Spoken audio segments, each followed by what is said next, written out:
ఓం సాయిరామ్. సాయి భక్తులందరికీ నమస్కారం అండి. అందరూ ఎలా ఉన్నారు ఫ్రెండ్స్? మన సాయినాథుని దయ వల్ల అందరూ బాగుండాలని మనస్ఫూర్తిగా కోరుకుంటూ ఈ వీడియోనైతే స్టార్ట్ చేస్తున్నాను. ఇక ఈరోజు వీడియోలో బాబాగారు ఎప్పటిలానే ఒక మంచి సందేశాన్ని మనందరి కోసం తీసుకొచ్చారు. ఇక ఏమాత్రం ఆలస్యం చేయకుండా బాబాగారి సందేశం ఏంటో స్వయంగా మన సాయినాథుని మాటల్లోనే విందామా? తల్లి, నువ్వు ఆ రోజుని అస్సలు మర్చిపోవద్దమ్మా. మే 15వ తారీఖున నువ్వు కోరుకున్న శుభవార్తలు 1, 2 కాదు, ఒకేసారి 3 శుభవార్తలు నువ్వు వినబోతున్నావు. నమ్మి ఈ క్షణమే ఇది విను అని బాబాగారితో చెప్తున్నారండి. ఇక బాబాగారు మే 15వ తారీఖున మనకి ఎలాంటి సందేశాన్ని ఇవ్వబోతున్నారు, అసలు ఆ శుభవార్తలు ఏంటో స్వయంగా మన బాబాగారి మాటల్లోనే విందామా? తల్లి, నువ్వు ఎన్నో రోజుల నుంచి అసలు నాకు శుభవార్తలు వస్తాయా బాబా అని ఆశగా ఎదురు చూస్తున్నావు కదా. బాబా, నా జీవితం అంతా ఇలానే ఉండాలా? నా జీవితం అంతా కష్టాలేనా బాబా? ఇక నాకు ఆనందం అనేదే రాదా? ఒకవేళ ఆనందం వచ్చినా చుట్టం చూపులా వచ్చి వెంటనే వెళ్ళిపోతుంది. అసలు ఏంటి తండ్రి ఇది? మరి ఈ కష్టాలు ఓటమిలు ఇవి మాత్రం ఎందుకు నాతో ఇలానే శాశ్వతంగా ఉండిపోతున్నాయి? ఇక నా జీవితం ఇంతేనా సాయి? అసలు మారదా? ఎందుకు బాబా ఈ కష్టాలు? అసలు నేను కూడా చెప్పాలి అంటే ఈ కష్టాలకే అలవాటు పడిపోయానే. ఆనందాల కోసం ఎదురు చూడడమే పూర్తిగా మానేశాను తండ్రి. ఇప్పుడు మీరు మళ్ళీ నాలో కొత్తగా ఆశలు రేపడానికి శుభవార్త వినుబిడ్డ, శుభవార్తలు వస్తున్నాయి అంటూ వచ్చారా? అసలు వద్దు బాబా. శుభవార్తలు వస్తాయి అని లేదు, నా జీవితం మారుతుంది అని నమ్మకం కూడా లేదు. ఇక మీరు నా జీవితంతో ఎందుకు ఇలా ఆడుకుంటున్నారు అని అంటున్నావా బిడ్డ? దీనంగా చూస్తున్నావు కదా. ఇప్పుడు నువ్వు ఈ మాటలు వింటుంటే నీ మనసంతా పూర్తిగా నిరాశతో నిండిపోయింది అని అర్థమవుతుంది. నీ ఎదురు చూపులకి ఎలాంటి ఫలితం రాలేదు అని బాధపడుతున్నావు కదా. ప్రతి మనిషికి కూడా ఎన్నో ఆశలు, కోరికలు, కలలు అన్నీ ఉంటాయమ్మా. అవన్నీ తీరాలని ప్రతి ఒక్కరూ కూడా కోరుకుంటారు. కోరికలు లేని వాళ్ళంటూ ఎవరుంటారు చెప్పు? కానీ వారిలో కేవలం కొంతమందికి మాత్రమే ఆ అదృష్టం దక్కుతుంది. మిగతా కొంతమంది కష్టపడుతూ ఉంటారు. ఇక ఈ దక్కిన కొద్దిమంది అదృష్టవంతులు కూడా ప్రతిరోజు ప్రతి క్షణం కూడా సమయాన్ని వృధా చేయకుండా కష్టపడిన వాళ్ళే తల్లి.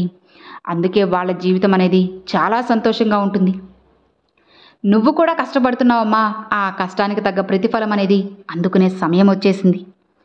నువ్వు ప్రతిరోజు కూడా నా దగ్గరికి వచ్చి ఇలానే అంటున్నావు కదా, సాయి, ఈ కష్టాలు ఇక నా వల్ల కాదు. నా కన్నీరు మొత్తం ఆవిరైపోయింది బాబా. అసలు నా మనసంతా కూడా గందరగోళంగా ఉంది. అసలు ప్రశాంతత అనేదే లేదు. కంటి నిండా నిద్రపోయి ఎన్ని రోజులైందో తండ్రి. నవ్వుదాం అనుకున్నా సరే అసలు నా వల్ల కుదరడం లేదు. సరేలే, పైకి అందరి ముందు నవ్వుదాం అనుకున్నా కానీ ఆ నవ్వు అనేది అక్కడితో అంతమైపోతుంది. అసలు పెదవుల్ని దాటి బయటికే రావడం లేదు. ఆలోచించండి బాబా, మీరు నన్ను చూస్తూనే ఉన్నాను కదా. నేను ఏ స్థితిలో ఉన్నానో నాకన్నా మీకే బాగా తెలుసు అని అడుగుతున్నావు కదా, అంటున్నావు కదా. ఇవన్నీ కూడా నాకు అర్థమవుతున్నాయమ్మా. నేను వీటన్నిటినీ కూడా నా కళ్ళారా నేను చూస్తూనే ఉన్నాను. అన్నీ కూడా వింటున్నాను బిడ్డ. నువ్వు ప్రతిరోజు కూడా నా దగ్గరకు వచ్చి చెబుతున్నావు కదా, నా దగ్గర ప్రార్థనలు పెడుతూనే ఉన్నావు కదా. మరి నీ మాటలు నేను వినకుండా ఎలా ఉంటాను? అర్థం చేసుకోకుండా ఎలా ఉంటాను చెప్పు? మరి ఏంటి బాబా, ఇన్ని చేస్తూ ఇన్ని వింటూ అర్థం చేసుకుంటూ కూడా ఇలానే మౌనంగా ఉన్నారు అంటున్నావా? దిగులు పడకు. నీ బాధలు, కష్టాలు, కన్నీరు వీటన్నిటినీ కూడా ఒక్కొక్కటిగా తీర్చడం కోసమే కదా నేను ఈరోజు నీ ముందుకు వచ్చాను. ఇక నీ మనసులో ఎలాంటి ఆలోచనలు పెట్టుకోవద్దమ్మా. నీ సాయి చెప్పినట్లు చేయి చాలు. ఒక్కసారిగా నువ్వు కళ్ళు మూసుకొని ప్రశాంతంగా ఉండమ్మా. ముందు మనసుని ప్రశాంతంగా ఉంచుకో. నీ మనసు నిండా నా రూపాన్ని తలుచుకొని ప్రశాంతంగా ఉండు. ఎవ్వరి మాట కూడా నీకు వినిపించినంత ప్రశాంతంగా ఉండాలి. నువ్వు అంత ధ్యానంలో ఉంటూ ఒక్కసారిగా ఊపిరిని లోపలికి పీల్చుకొని ఒక్కసారిగా వదిలి చూడు. ఆ క్షణం నీ మనసు ఎంత ప్రశాంతంగా ఉంటుందో ఇప్పుడే ఈ క్షణమే చేసి చూడు. నా మాటలు వింటూ నన్ను చూస్తూ ఉన్నావు కదా, ఇంతకన్నా మంచి సమయం ఏది ఉండదు. ఒక్కసారి కళ్ళు మూసుకొని నా రూపాన్ని తలుచుకొని ఊపిరి ఒక్కసారిగా పీల్చుకొని వెంటనే వదులమ్మా. నీ జీవితం ఎంత సంతోషంగా ఉంటుందో నీకు కళ్ళకు కట్టినట్లు కనిపిస్తుంది. అవును బిడ్డ, అలా పీల్చావా? గాలి వదిలావా? నువ్వే చెప్పు ఇప్పుడు. నీకు ఎంత ఆనందంగా, మనసు ఎంత ప్రశాంతంగా ఉందో నీకే అర్థమైంది కదా. ఇక ఇలాంటి సందర్భంలో మనసు ఇంత ప్రశాంతంగా ఉన్న ఈ సమయంలోనే ఒక్కసారి నువ్వు కళ్ళు మూసుకొని నా మాటలన్నిటినీ కూడా నీ మనసులో మొక్కలుగా జాగ్రత్తగా నాటుకోమ్మా. భూమిలో విత్తనం వేసి మొక్కని ఎలా అయితే నాటుతామో అలానే నా మాటలన్నిటినీ కూడా ఒక విత్తనంలా తీసుకొని నీ మనసులో నాటుకో. ఇక అంతటితో సరిపెట్టుకోకు. ఇక ఈ రోజు నుంచి మొదలు ప్రతిరోజు కూడా నా ఈ మాటలనే మొక్కలకి ప్రతిరోజు క్రమం తప్పకుండా సంతోషం అనే నీటిని వేయి బిడ్డ. ఇక తరువాత ఆ క్షణం నుంచి నువ్వు సంతోషం అనే నీటిని పోసిన మరుక్షణం నుంచి అవి చిన్న చిన్నవిగా వృద్ధి చెందుతూ నీ మనసంతా ఒక రోజు, నీకైన రోజు విరిసిన తోటల సుగంధ పరిమళాలతోటి చాలా ఆనందంగా స్వచ్ఛంగా ఉంటుందమ్మా. అవును బిడ్డ, నువ్వు ఒకరోజు ఎలా అయితే ఒక మొక్కను నాటి దానికి ప్రతిరోజు నీళ్లు పోస్తూ ఉంటావో అది ఏదో ఒక రోజు పెరిగి పెరిగి పెద్దదయ్యి ఒక చెట్టులా మారి మహావృక్షంలా మారుతుంది. ఒక విత్తనమే అలా మారినప్పుడు నా మాటల్ని నువ్వు మనసులో పెట్టుకొని వాటికి సంతోషమని నీరు పోస్తూ ఉంటే అవి నీకు ఎంతో మంచిగా చేరుతాయి. అవును బిడ్డ, నీ సాయి చెప్పేది అర్థమవుతుందా అమ్మా? నువ్వు దేనికి కూడా అనవసరంగా ఆలోచించడం వల్ల ఇక్కడ ఏదీ మారదు అని గుర్తుపెట్టుకో తల్లి.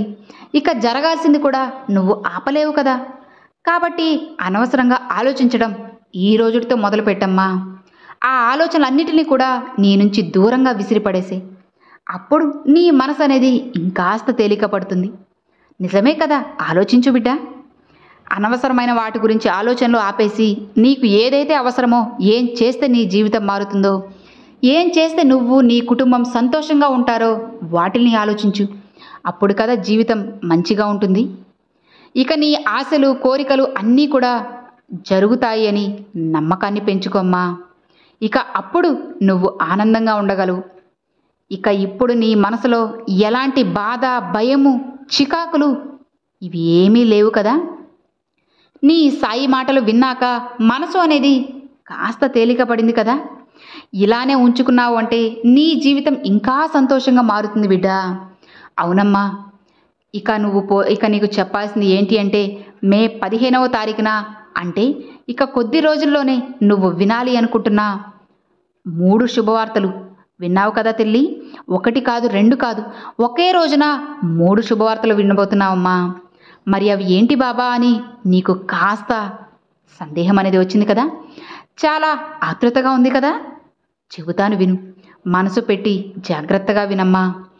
నీ కోరికల్లో, నీ 3 కోరికల్లో మొదటి కోరిక ఏంటో తెలుసా? నీ బంధం గురించే కదా. నీ బాధ, కష్టం, నష్టం, సంతోషం ఇవన్నీ కూడా ఆ బంధంతోనే కదా ముడిపడి ఉన్నాయి. ఇక అందుకే నువ్వు కోరుకున్న ఆ బంధంతోనే మార్పు అనేది రావాలనే కదా నువ్వు ఆశపడుతున్నావు. ఇక సరే తల్లి, నేను ఎప్పుడైనా నీ మాటని కాదన్నానా చెప్పు. ఇక అతి కొద్ది రోజులలోనే నీ బంధంలో ఒక మంచి మార్పు అనేది నువ్వు చూడబోతున్నావు. ఎవరైతే నువ్వు కాదు అని నిన్ను అపార్థం చేసుకుని నీ బంధం దూరమైందో ఆ బంధం నువ్వే కావాలి అని నీ మంచితనం తెలుసుకొని నీకోసం నిన్ను వెతుక్కుంటూ రాబోతుందమ్మా. ఇది నీ జీవితంలో జరగబోయే మొదటి శుభవార్త. బాబా నిజమేనా? ఇంతకన్నా సంతోషం నాకు ఏముంది బాబా, జరిగితే బావున్ను అనుకుంటున్నావు కదా. అలానే జరుగుతుంది. సంతోషంగా ఉండు బిడ్డ. ఇక నువ్వు వినబోయే శుభవార్తల్లో 2వది చెబుతాను, శ్రద్ధగా విను. అది ఏంటంటే తల్లి, నీకు చాలా ముఖ్యమైనది, నీ సంతానం. అవును కదా, నీ సంతానం గురించే కదా నీ బాధ అంతా. నీ సంతానం అనేది నీ కంటి పాప లాంటి వాళ్ళమ్మా. నీ పిల్లలు, వారిని నువ్వు ఎంత జాగ్రత్తగా చూసుకుంటున్నావో నాకు తెలుసు తల్లి. ఇక వాళ్ళు జీవితంలో మంచి స్థాయిలో ఉండబోతున్నారు. నా మాటల అస్సలు పొల్లిపోదమ్మా, అది అలానే జరుగుతుంది బిడ్డ. నీ పిల్లలు చదువులో మంచిగా రావాలి అనుకున్నా, వాళ్ళ భవిష్యత్తు మంచిగా ఉండాలి అనుకున్న జాబ్ పరంగా కానీ, లేదంటే ఇంకా ఏదైనా సరే, నువ్వు ఏదైతే నీ పిల్లల భవిష్యత్తు గురించి బాధపడుతున్నావో అది ఖచ్చితంగా మంచిగా ఉంటుంది. దాని నుంచి వచ్చే మార్పు అనేది చాలా మంచిగా ఉంటుందమ్మా. నీ పిల్లలు నువ్వు కోరుకున్నట్లుగానే భవిష్యత్తులో చాలా అంటే చాలా సంతోషంగా ఉండబోతున్నారు. వాళ్ళ సంతోషమే కదా నీ సంతోషం, నీ సంతోషమే కదా నీ సాయి తండ్రి సంతోషం. కాబట్టి నీ పిల్లలు మంచిగా ఉండేలా, సంతోషంగా భవిష్యత్తులో బాగుండేలా నేను చేస్తాను. నీకు ఇప్పుడు మనసు చాలా కుదుట పడింది కదా. ఇక చివరిగా 3వ శుభవార్త ఏంటో చెబుతాను విను బిడ్డ. ఇక ఆఖరిది డబ్బు. అవును బిడ్డ, ఆ డబ్బు అనేది లేకపోతే నీకు ఎక్కడా విలువ ఉండదు కదా, ఎక్కడా పని జరగదు కదా. నువ్వు ఏది కావాలన్నా అది ధనంతోనే ముడిపడి ఉంది. ఇక ఇప్పుడు నీ ఆర్థిక స్థితి అనేది మెరుగుపడబోతుందమ్మా. ఆకస్మికంగా ధనలాభం అనేది నీకు కలగబోతుంది. ఏంటి బాబా మీరు చెప్పేది నిజమేనా? నా అప్పులన్నీ తీరిపోబోతున్నాయా? నాకు మంచి రోజులు రాబోతున్నాయా? ఇక నాకున్న ఇబ్బందుల్లో కల్లా మొదటిది డబ్బే బాబా. ఈ అప్పుల్లోనే నేను కూరుకుపోయినాను. ఈ డబ్బు లేకే కదా నా పిల్లల భవిష్యత్తు ఇలా ఉంది. ఈ డబ్బు లేకే కదా నా బంధంలో ఇలా ఎడమకం పెడమకంగా ఉంది. కాబట్టి ముందు నాకు ఈ డబ్బు అనే కోరికను తీర్చు బాబా అని అంటున్నావా? కానీ గుర్తుపెట్టుకో తల్లి, ఏదైనా సరే మితంగానే ఉండాలి. అది దాటింది అంటే, పరిధులు దాటింది అంటే ఇక దాన్ని పట్టుకోవడం ఆపడం ఎవ్వరి వల్ల కుదరదు. నువ్వు సంతోషంగా ఉండాలి అంటే నీకు ఎంతైతే అవసరమో అంత మాత్రమే కోరుకు, అంత మాత్రమే సంపాదించుకో. అప్పుడే కదా జీవితం బాగుంటుంది. అలా కాదు అని మితిమీరిన ధనం కావాలి అని చెప్పి కోరుకున్నావు అంటే నీ సంతోషం కూడా అక్కడితో ఆగిపోతుంది. కాబట్టి ఎప్పుడూ కూడా ఇలాంటి కోరికల్ని పొరపాటున కూడా చేయకమ్మా. నీకు ఎంత ధనమైతే అవసరమో అంత ధనం సమకూర్చే బాధ్యత నీ తండ్రిగా నాది. ఇక నీకు సంతోషమేగా, ధైర్యంగా ఉండు. గుర్తుపెట్టుకో తల్లి, అస్సలు మర్చిపోకు. మే 15వ తారీఖున నువ్వు ఈ 3 శుభవార్తలు వినబోతున్నావు. నీ సాయి తండ్రి మీద నమ్మకంతో జాగ్రత్తగా, ఆనందంగా, సంతోషంగా ఉండు బిడ్డ. ఇక అన్నీ కూడా మంచే జరగబోతున్నాయి. సంతోషంగా ఉండు తల్లి. నీ సాయి తండ్రి నీకు ఎప్పుడూ తోడుగా ఉన్నారు కదా. ఇక నువ్వు ఎలాంటి దిగులు, భయము, బాధ పెట్టుకోకు. ధైర్యంగా ఉండు అని బాబాగారితో చెప్తున్నారండి. సో చూశారు కదండి, బాబాగారు ఈరోజు మనందరి కోసం చాలా చక్కని సందేశాన్ని తీసుకొచ్చారన్నమాట. బాబాగారు 15వ తారీఖున మన కోసం ఒక 3 శుభవార్తలు తీసుకొచ్చారు అంటే అది ఖచ్చితంగా జరిగే తీరుతుందన్నమాట. ఈ 3 శుభవార్తలు అందరికీ కూడా ముఖ్యమైనవే కదండి. మన బంధం గురించి, సంతానం గురించి, ఇక డబ్బు. ఇక ప్రతి ఒక్కరికి కూడా ఈ మూడిటి మీద చాలా అంటే చాలా భయము, ఆందోళన అనేది చాలా ఉంటుందన్నమాట. పిల్లల భవిష్యత్తు ఏమైపోతుందో, నా బంధం అనేది నాతో సవ్యంగా ఉంటుందో లేదో, మా సంసారం అనేది మంచిగా ఉంటుందో లేదో అని. ఇక లేదు అంటే మాకు అప్పులు ఎలా తీరుతాయి, డబ్బు ఎలా సంపాదించాలి, ఇలా ఎవరికి తగ్గట్లుగా వాళ్ళకు ఉంటాయన్నమాట. ఇక అవన్నీ కూడా బాబాగారి ఆశీర్వాదంతో పూర్తిగా మన నుంచి మనకి మంచి జరగబోతుంది. ఇక ఇవన్నీ కూడా తీరబోతున్నాయంటే ఎవరికి సంతోషం ఉండదు చెప్పండి. కాబట్టి బాబాగారి మీద నమ్మకంతో ఉండండి ఫ్రెండ్స్. ఖచ్చితంగా మీకైనా రోజులన్నీ వచ్చేసాయన్నమాట. ఇక సంతోషంగా బాబాగారు చెప్పినట్లుగా నడుచుకున్నారు అంటే ఇక జీవితంలో మనకి ఇంతకన్నా మంచి రోజు అంటే ఏది ఉండదు.